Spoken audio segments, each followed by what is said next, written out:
السلام علیکم پیارے بچوں، کیسے ہیں آپ سب؟ امید کرتی ہوں سب خیریت سے ہوں گے۔ آپ سب کی فرمائش پر آج آپ سب کے ساتھ شیئر کر رہی ہوں کلاس 5 اردو کا جو ہے سمر ویکیشن کا کمپلیٹ ہوم ورک۔ تو امید کرتی ہوں آپ سب کو پسند آیا ہوگا۔ اگر اس میں کوئی مسٹیک ہوئی ہو تو اس کے لیے پہلے ہی معذرت، اور اگر آپ لوگوں کو میرا کام پسند آئے تو آپ میرے چینل کو سبسکرائب کریں، کمنٹ کریں، شیئر کریں اور مجھے بتائیں کہ کیا میں صحیح لکھ رہی ہوں۔ اس میں کچھ جو ہے وہ میں نے کاپی پہ خود لکھا ہے اور کچھ جو ہے وہ بچے نے جو ہے نا وہ خود لکھا ہے، تو اس میں رائٹنگ اگر آپ کو بھی سمجھ نہ آئے تو آپ مجھے جو ہے وہ کمنٹ کر کے ضرور بتائیے گا۔ چلیے اب ہم شروع کریں۔ ایکٹیویٹی نمبر 1 یعنی سرگرمی نمبر 1، آپ اپنے ارد گرد نظر دوڑائیے، آپ کو بے شمار اللہ تعالیٰ کی بنائی ہوئی چیزیں نظر آئیں گی۔ اس میں سے 2 کا جو ہے آپ نے وہ نام لکھنے ہیں، یعنی 2 نعمتوں کے نام تحریر کر ان پر پیراگراف لکھیں۔ تو میں آپ کو بتاتی ہوں کہ ہم نے اس کو کیسے لکھا۔ یہ دیکھیں، اللہ تعالیٰ کی نعمتیں، اللہ تعالیٰ نے ہمارے لیے بے شمار نعمتیں پیدا کی ہیں، جس میں زمین، آسمان، سورج، چاند، ستارے، پھل پھول، پرند، حیوان، انسان، ہوا، پانی، روشنی، حرارت، پہاڑ اور درخت وغیرہ، وہ کہ ہر چیز کائنات کی اللہ تعالیٰ کی پیدا کی ہوئی ہے۔ ٹھیک ہے، آپ نے جب یہ چیزیں لکھنی ہے نا تو آپ نے ہر ایک میں جو ہے وہ کوما لگانا ہے، ٹھیک ہے، اور اینڈ پہ جس کو ہم نے آخری چیز بنایا تو وہاں ہم نے اور لگاتے ہیں۔ ان میں سے 2 نعمتوں کو ہم تفصیل سے بیان کریں گے، ٹھیک ہے، یہاں پہ ہم نے 2 نعمتوں کو جو ہے وہ تفصیل سے بیان کرنا ہے۔ تو یہاں پہ کاپی میں آپ کا جو پیج ہے وہاں پہ جگہ آپ کی کم ہے، اس لیے میں نے اس کو تھوڑا ہی لکھا ہے شارٹ فارم میں۔ نمبر 1 ہم لکھیں گے پانی۔ زمین پر موجود تمام حیاتات کے کام کے لیے پانی بنیادی ضرورت ہے۔ پانی کے بغیر زندگی کا چلنا ناممکن ہے۔ پانی آبی جانوروں کا گھر ہے، پودے پانی کے بغیر مرجھا جائیں گے۔ نیکسٹ ہے جی ہمارے پاس ہوا۔ ہوا کے بغیر جاندار زندہ نہیں رہ سکیں گے اور زمین پر زندگی کا وجود ختم ہو جائے گا۔ ہوا تمام جانداروں کی بقا کے لیے ضروری ہے۔ ہوا سے ہم سانس لیتے ہیں تو آکسیجن ہمارے جسم میں سانس کی نالی کے ذریعے داخل ہوتی ہے۔ آگے ہے جی سرگرمی نمبر 2، حضور صلی اللہ علیہ وسلم کی محبت شفقت کے حوالے سے کوئی پیارا سا واقعہ تحریر کریں۔ تو یہ میں آپ کے ساتھ شیئر کروں۔ یہ جو واقعہ ہے نا یہ میں آپ کے ساتھ بک سے شیئر کر رہی ہوں، تو اگر اس میں سے آپ کو کچھ لمبا لگے تو آپ کو یہ ایک آدھی لائن اسکپ کر سکتے ہیں۔ نبی کریم صلی اللہ علیہ وسلم کو سبھی ہی بچوں سے محبت تھی، لیکن آپ صلی اللہ علیہ وسلم خاص طور پر اپنی نوازوں سے بہت محبت فرماتے تھے۔ آپ صلی اللہ علیہ وسلم اکثر انہیں اپنے ساتھ رکھتے۔ حضرت اسامہ بن زید کہتے ہیں کہ ایک رات میں نے کسی ضرورت سے نبی کریم صلی اللہ علیہ وسلم کے دروازے پر دستک دی۔ حضرت وسلم باہر تشریف لے تو آپ صلی اللہ علیہ وسلم نے چادر اوڑھی ہوئی تھی۔ مجھے معلوم نہیں تھا کہ اس چادر کے نیچے کیا ہے۔ جب میں واپس جانے لگا تو آپ صلی اللہ علیہ وسلم نے چادر اٹھائی۔ میں نے دیکھا آپ صلی اللہ علیہ وسلم کے حضرت حسن حسین رضی اللہ تعالیٰ عنہ کو اٹھا رکھا تھا۔ پھر آپ صلی اللہ علیہ وسلم نے فرمایا، یہ فرمان آپ لکھنا چاہیں تو لکھ سکتے ہیں، نہیں لکھنا ہو تو آپ اسکپ بھی کر سکتے ہیں۔ یہ دونوں میرے بیٹے ہیں اور میری بیٹی کے بیٹے ہیں۔ اے اللہ، میں ان دونوں سے محبت کرتا ہوں، تو بھی ان سے محبت فرما اور ان لوگوں سے بھی محبت فرما جو ان دونوں سے محبت رکھتے ہیں۔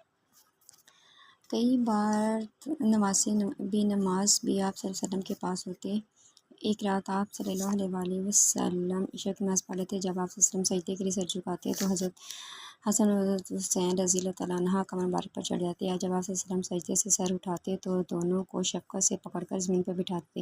پھر جب دوبارہ سجدہ کرتے تو وہ دونوں پھر سے آپ صلی اللہ علیہ وسلم کی کمر مبارک پر چڑھ جاتے۔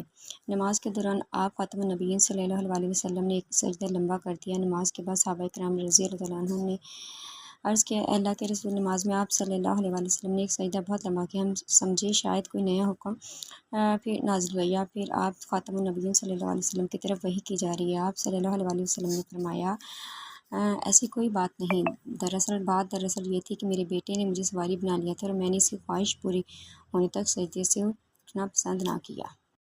سرگرمی نمبر 3، 2 بھائیوں کے درمیان فاسٹ فوڈ کے فوائد و نقصانات کے بارے میں دلچسپ مکالمہ۔ ہاں جی، فاسٹ فوڈ کے فوائد و نقصانات مکالمہ۔ علی احمد، صبح کہاں کی تیاری ہے؟ احمد بھائی، میری طبیعت ٹھیک نہیں ہے۔ علی، کیوں، کیا ہوا تمہاری طبیعت کو؟ احمد بھائی، میرے پیٹ میں درد ہو رہا ہے۔ علی، کیا کھایا تھا رات کو؟ احمد بھائی، رات کو میرے دوستوں نے ہوٹل میں دعوت دی تھی اور وہاں پر ہم سب نے فاسٹ فوڈ کھایا تھا۔ علی کتنی بار سمجھایا ہے کہ فاسٹ فوڈ مت کھایا کرو، یہ صحت کے لیے نقصان دہ ہے۔ وقتی طور پر تو ہمیں مزہ آتا ہے، گھر میں برتن اور پکانے دھونے سے جان چھوٹ جاتی ہے، مگر حقیقت میں اس کے نقصان زیادہ ہے۔ باہر پکی ہوئی چیزوں پر مکھیوں، مچھروں اور برتن اچھی طرح سے صاف نہیں ہوتے، جس سے جراثیم ہمارے ہاتھوں سے پیٹ میں جا کر انفیکشن کرتے ہیں۔ احمد: سچ میں بھائی علی، تو اور کیا میں تمہیں کوئی لطیفہ سنا رہا ہوں؟ اس کے آگے آپ نے جو کوسچن مارک لگانا ہے۔ احمد: اچھا بھائی، مجھے کیا کرنا چاہیے؟ پھر کوسچن مارک۔ علی: میرے پیارے بھائی، فاسٹ فوڈ سے توبہ کر کے گھر کا کھانا کھانا چاہیے۔ اس وقت کے لیے کوئی دوا لے لو ڈاکٹر سے اور آئندہ فاسٹ فوڈ کھانے میں پرہیز کرو۔ احمد: بھائی آپ کا بہت شکریہ، آپ نے میری آنکھیں کھول دی۔ نیکسٹ ہے جی سرگرمی نمبر 4۔ محترمہ فاطمہ جناح کی زندگی کے مختلف ادوار کی تصاویریں اکٹھی کر کے دی گئی جگہ پر چسپاں کریں۔ تو یہاں پر آپ نے ان کی جوانی کی، بچپن کی، اور جب وہ سیاستدان تھی تب کی پکچرز آپ جو ہے نا وہ بک شاپ سے بھی آپ کو مل جائیں گی، یا پھر آپ کسی اولڈ بک سے لے کے تو یہاں آپ چسپاں کر سکتے ہیں، ٹھیک ہے۔ نیکسٹ ہے جی سرگرمی نمبر 5۔ محترمہ فاطمہ جناح کی شخصیت کے بارے میں معلومات اکٹھی کریں اور ان کی 5 خوبیاں لکھیں۔ تو یہ ہم نے ان کی 5 خوبیاں لکھی ہیں، جگہ تھوڑی ہے تو ہم بس ان کی خوبیاں ہی لکھ سکتے ہیں۔ یہ دیکھیں، نمبر 1، محترمہ فاطمہ جناح قائد اعظم کی چھوٹی بہن تھیں۔ تو محترمہ فاطمہ جناح دانتوں کی ڈاکٹر اور سیاستدان تھی۔ محترمہ فاطمہ جناح اعلیٰ تعلیم یافتہ، نہایت اندیش اور بہت جرأت مند خاتون تھیں۔ نمبر 4، انہوں نے اپنی ساری زندگی قومی مفادات کے لیے وقف کی۔ نمبر 5، انسانیت کی خدمت اور سماجی کام کا جذبہ زبانہ طالب علمی سے ان میں موجود تھا۔ سرگرمی نمبر 6، درج ذیل تصاویر کو دیکھتے ہوئے سوالات کے جواب لکھیں۔ نمبر 1، تصویر نمبر 1 میں لڑکا مشین میں کیا ڈال رہا ہے، ٹھیک ہے۔ تو اس کا جواب ہے لڑکا مشین میں کپڑے ڈال رہا ہے۔ نمبر 2، آپ کے خیال میں لڑکے نے کس کے کپڑے دھوئے؟ لڑکے نے اپنے کپڑے دھوئے۔ نمبر 3، تصویر نمبر 3 میں لڑکا کس کے کپڑے استری کر رہا ہے؟ لڑکا اپنے کپڑے استری کر رہا ہے۔ جان میں لڑکا کیا کر رہا ہے؟ لڑکا کپڑے تہہ لگا رہا ہے۔ تصویر نمبر 5 میں لڑکے نے کیا کیا؟ لڑکے نے اپنے کپڑے الماری میں رکھے اور اپنا کمرہ صاف کرنے لگا۔ دیکھیں جی، ہم پیراگراف لکھیں، یعنی جو بھی جگہ آپ کو پسند ہے وہ لکھیں۔ اچھا جی، میں نے لکھا ہے میری پسندیدہ جگہ بادشاہی مسجد، ٹھیک ہے۔ میری پسندیدہ جگہ بادشاہی مسجد ہے، لاہور میں شاہی قلعے کے نزدیک واقع ہے۔ اس مسجد کو مغل بادشاہ شاہ جہاں نے بنوایا تھا۔ اس میں 2 لاکھ کے قریب نمازی نماز ادا کر سکتے ہیں۔ مسجد کے چاروں کونوں میں اونچے مینار ہیں۔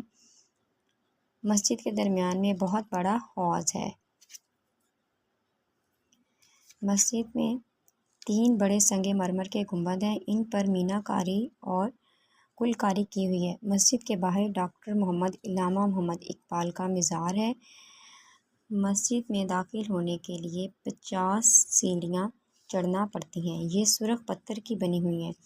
سیڑھیوں سے آگے ڈیوڑی آتی ہے، ڈیوڑی کے اوپر مسلمانوں کے بزرگوں کی نشانیاں پڑی ہوئی ہیں جن کی لوگ زیارت کرتے ہیں۔ بادشاہی مسجد پاکستان کی دوسری بڑی اور دنیا کی 5ویں بڑی مسجد ہے۔ ہر سال دنیا بھر سے لوگ خوبصورت مسجد کو دیکھنے آتے ہیں۔ میں نے بھی اس کی سیر کی اور یہاں نماز ادا کی۔ سرگرمی نمبر 10، درج ذیل تصویر کی مجھے آزادی کی اہمیت اور پرندوں سے محبت شفقت پر تفصیلی مضمون لکھیں۔ یہ آپ تصویر کو غور سے دیکھیں اور اس کے بعد میں آپ کو ساتھ کہانی شیئر کر رہی ہوں۔ آزادی کی اہمیت اور پرندوں سے محبت اور شفقت۔ آزادی ایک بہت بڑی نعمت ہے۔ آزادی کی اہمیت اس پرندے سے پوچھیے جسے کسی ظالم قیاد نے عین شباب عالم میں پنجرے میں قید کر دیا ہو اور وہ آزادی کے حصول کے لیے اپنا سر پنجرے کی بے رحم سلاخوں سے مار مار کر زخمی کر چکا ہو۔ اس کہانی میں بھی کچھ اسی طرح بیان ہے۔ ایک دن احمد باہر سیر کو نکلا، اس نے راستے میں ایک پرندے کو جھاڑیوں میں پھنسے دیکھا۔ وہ پرندے کو اٹھا کر گھر لے آیا، گھر لا کر اسے ایک پنجرے میں قید کر دیا۔ شام کو اس نے دیکھا پنجرے کے پاس اور بھی پرندے اڑ رہے ہیں، ایسے لگ رہا ہو جیسے وہ پنجرے سے اپنے ساتھی کو آزاد کرانے آئے ہوں۔ احمد نے کچھ دیر تک سوچا اور پھر اس نے پنجرے کا دروازہ کھول دیا۔ پرندہ فوراً سے اڑ گیا اور جا کر درخت پر بیٹھ گیا، ایسے جیسے وہ اپنی آزادی پر احمد کا شکریہ ادا کر رہا ہو۔ احمد پرندے کو آزاد کر بہت خوش ہوا اور اس نے عہد کیا کہ وہ آئندہ کسی پرندے کو قید نہیں کرے گا۔